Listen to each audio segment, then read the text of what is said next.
Hello everyone, welcome to Bio Self Study. I am back with some of the rest botany questions. So let's start. First question is from biological classification chapter, which is which one of the following statements is incorrect? So we have to find the incorrect one. Question number 1, option 1, morels and truffles are edible delicacies. Option 2, claviceps is a source of many alkaloids and LSD. Option 3, conidia are produced exogenously and ascospores endogenously. Option 4, yeasts have filamentous bodies with long thread-like hypha. So all the four options are directly from the NCERT. Option 1 is a you can find the direct line from the book. So the correct option is option 4.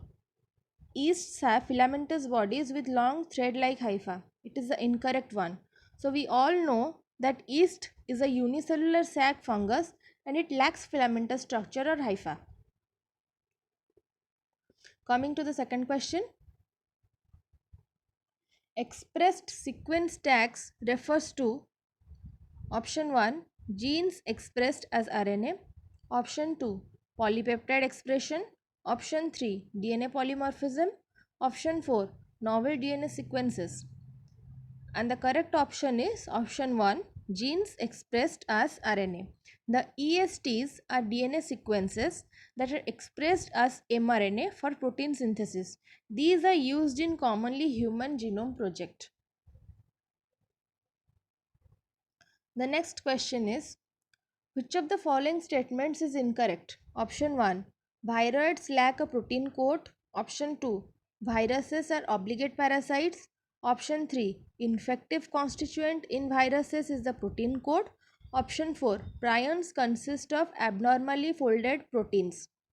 So option 1 is a correct statement. We all know viruses lack a protein coat. Option 2, viruses are obligate parasites. So what do we mean by obligate parasite? Obligate parasite means a parasite which requires a host to complete its life cycle. This statement is also correct. Coming to the third option, infective constituent in viruses is the protein coat. This is the incorrect statement because infective constituent in viruses is either DNA or RNA, not at all protein. Option 4, prions consist of abnormally folded protein. This is also a correct statement. This question is also from biological classification. Coming to the next question, which of the following features of genetic code allow bacteria to produce human insulin by recombinant DNA technology? Option 1, genetic code is not ambiguous. Option 2, genetic code is redundant.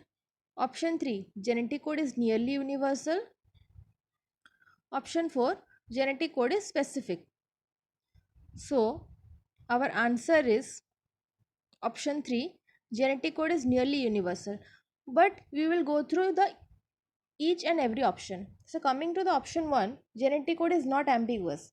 Means no codon specifies for more than one amino acid.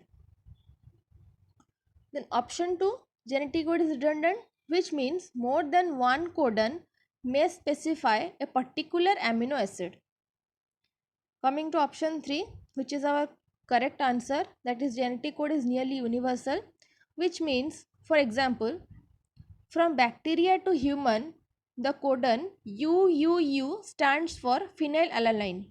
For this option, we can say that genetic code allows bacteria to produce human insulin by RDT or recombinant DNA technology. Then coming to the fourth option, that is genetic code is specific, which means every triplet of nucleotides in a sequence specifies a single amino acid. So the solution to this question is genetic code is universal. In recombinant DNA technology, bacteria is able to produce human insulin because of the universal nature of genetic code. Coming to the next question. Pinus seed cannot germinate and establish without fungal association. This is because its embryo is immature, it has obligate association with mycorrhiza, it has a very hard seed coat, its seed contains inhibitors that prevent the germination. The correct answer is it has obligate association with mycorrhiza. Then what is the reason behind this answer? Fungus associated with root of pinus increases the mineral and water absorption for the plant by increasing the surface area, and in turn fungus gets food from plant. So it is a mutual association. Fungus is benefited and pinus is also benefited. So therefore the mycorrhizal association is obligatory for pinus seed germination. The next question, it is a very important question and a calculation based question. A gene locus has two alleles, capital A and small a. If the frequency of dominant allele capital A is 0.4, then what will be the frequency of homozygous dominant, heterozygous and homozygous recessive individuals of the population? So let's start solving the question. It is given that the frequency of dominant allele capital A is 0.4. So let's take it as small p. So we all know the formula p plus q is equals to 1. In this question p is given, so we can find out q. Q is equals to 1 minus p, that is 1 minus 0.4, that is equal to 0.6.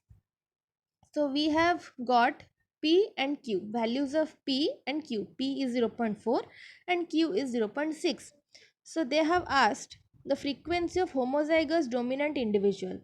Homozygous dominant individual means capital A, capital A.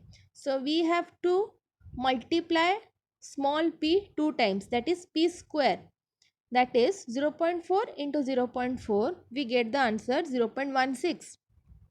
So let's find out the frequency of heterozygous individuals, that is capital A multiplied by small a. The formula is 2pq. 2 multiplied by 0.4 multiplied by 0.6. We get it, the answer is 0.48. Coming to the next answer, that is frequency of homozygous recessive individuals, that is small a into small a, that is q square, that is 0.6 into 0.6, that is 0.36. So we have got the value of all the three genotypes: homozygous dominant, heterozygous and homozygous recessive. Comparing with the options, we came to know option 3 is the right answer. I hope you all understood. Then coming to the next question, this is I think this is the easiest question. All will be able to understand and answer.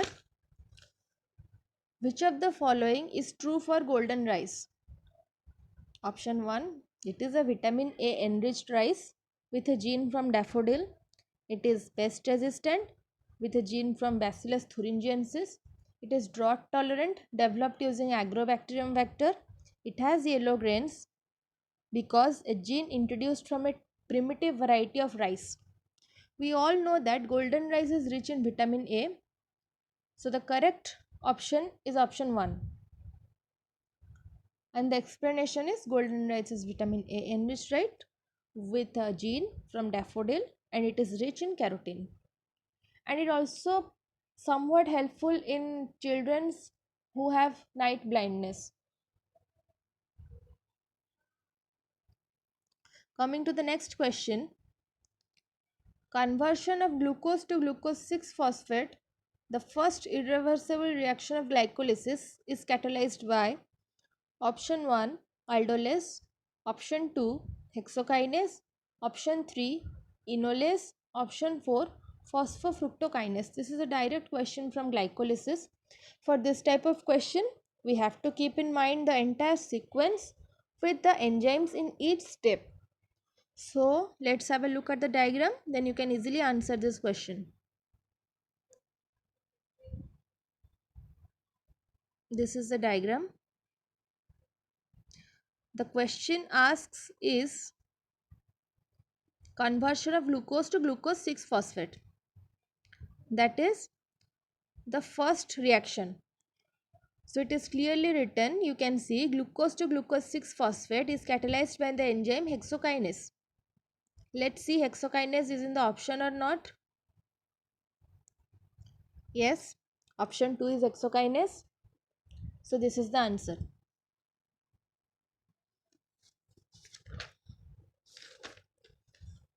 So the next questions will be discussed in another video. Thank you for today. If you like this video, please hit the like button and subscribe. Thank you and stay safe.